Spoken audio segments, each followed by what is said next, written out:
स्वागत है आप सभी का मूर्ति नॉलेज में। और आज हम लोग शुरू करने वाले हैं लगान का आधुनिक सिद्धांत।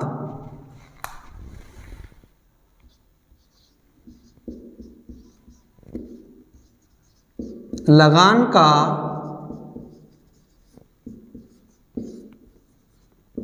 आधुनिक सिद्धांत। लगान का आधुनिक सिद्धांत। इससे पहले हमने रिकार्डो के लगान सिद्धांत पर डिस्कस किया था। तो रिकार्डो का यह मानना था कि लगान केवल भूमि से ही प्राप्त हो सकता है, लेकिन आधुनिक सिद्धांत के अनुसार लगान उत्पत्ति का कोई भी साधन प्राप्त कर सकता है। लगान के आधुनिक सिद्धांत का जो आधार है वो साधनों की विशेषता पर आधारित है। अर्थशास्त्री वॉन वीजन ने सभी संसाधनों को दो भागों में बांटा है, पूर्णतः विशिष्ट साधन और पूर्णतः अविशिष्ट साधन।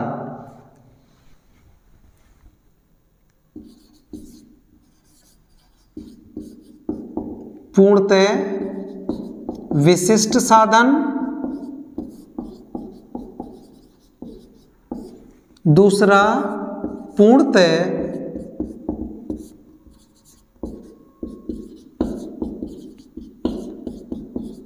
अविशिष्ट साधन।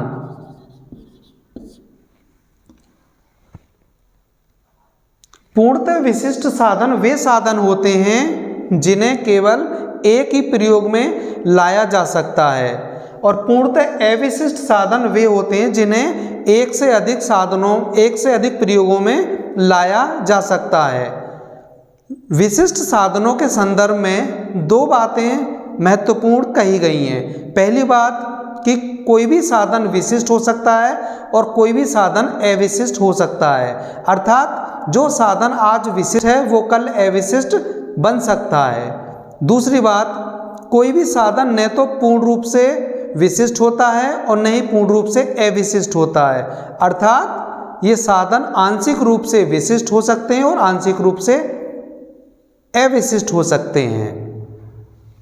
जो आधुनिक सिद्धांत के अनुसार जो लगान का जो निर्धारण होता है, लगान का जो आधार होता है, वो साधनों की पूर्ति की लोच पर निर्भर करते हैं। और साधनों की पूर्ति की लोच तीन प्रकार की हो सकती है। पहली, पूर्णतः लोचदार पूर्ति। पूर्णतः लोचदार पूर्ति। दूसरी, पूर्णतः बेलोचदार पूर्ति।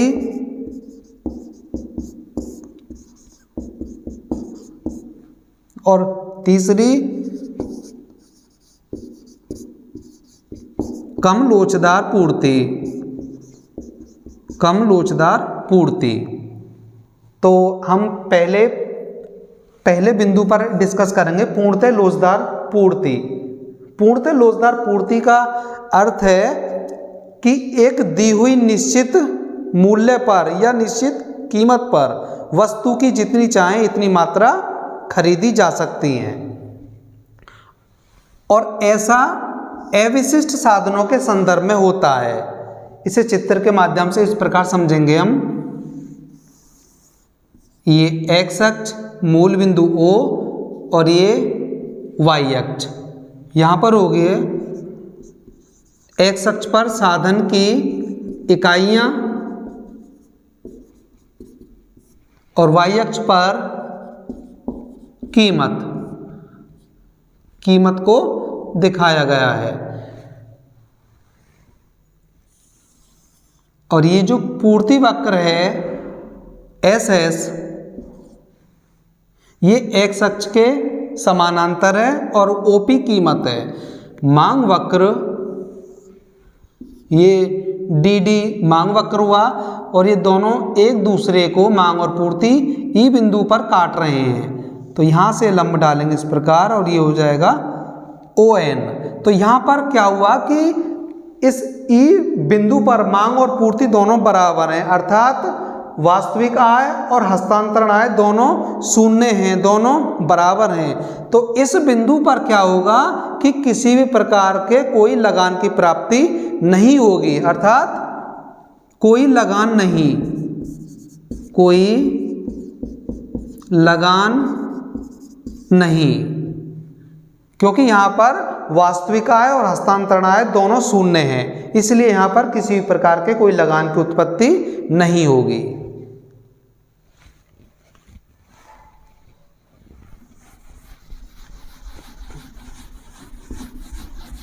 दूसरे इसके बिंदु पर डिस्कस करते हैं। दूसरा है पूर्णतः बेरोजगार पूर्ति। पूर्णतः बेरोजगार पूर्ति जो होती है वो विशिष्ट संसाधनों के संदर्भ में होती है। इसे चित्र के माध्यम से इस प्रकार समझेंगे। ये एक्स अक्ष मूल बिंदु O और ये वाई अक्ष, ये मात्रा ON, ये SS पूर्ति वक्र, ये हो गया P। तो यहाँ पर ये दोनों एक दूसरे को इस बिंदु पर काट रहे हैं, यहाँ पर E पर, तो ये हो गया DD मांग वक्र। यहाँ पर साधन की इकाइयाँ और y अक्ष पर कीमत या मूल्य को दिखाया गया है कि OP कीमत पर ON साधन की इकाइयाँ दिखाई गई हैं। और E बिंदु पर यहाँ पर हस्तांतरण आय से वास्तविक आय अधिक है, अर्थात जो वास्तविक आय है वो हस्तांतरण आय से अधिक होने के कारण या हस्तांतरण आय के शून्य होने के कारण वास्तविक आय सारी की सारी लगान है। यहाँ पर क्या हुआ, इस बिंदु पर हस्तांतरण आय शून्य है और फिर संपूर्ण वास्तविक आय लगान है। ये जो इसमें देख पा रहे हैं आप लोग, इसमें ये वाली, ये संपूर्ण लगान है, ये वाली। अब हम लोग इसके तीसरे पॉइंट पर डिस्कस करेंगे, यानी कम लोचदार पूर्ति।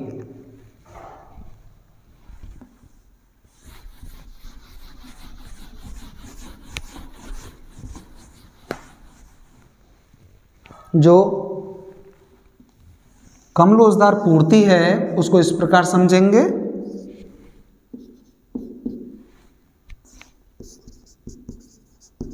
साधन की इकाइयाँ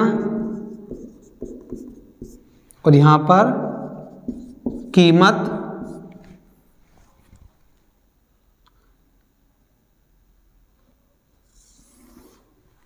ये हो जाएगा SS यानी पूर्ति वक्र, और ये हो जाएगा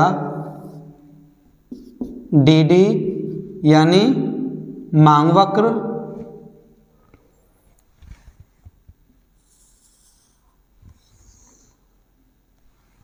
और ये दोनों एक दूसरे को इस बिंदु पर काट रहे हैं। अर्थात जब मांग अधिक हो जाती है तो पूर्ति उसके बराबर नहीं हो पाती। अर्थात क्या होता है, जब पूर्ति उसके बराबर नहीं हो पाती तो हस्तांतरण आय और वास्तविक आय के बीच में एक गैप बन जाता है।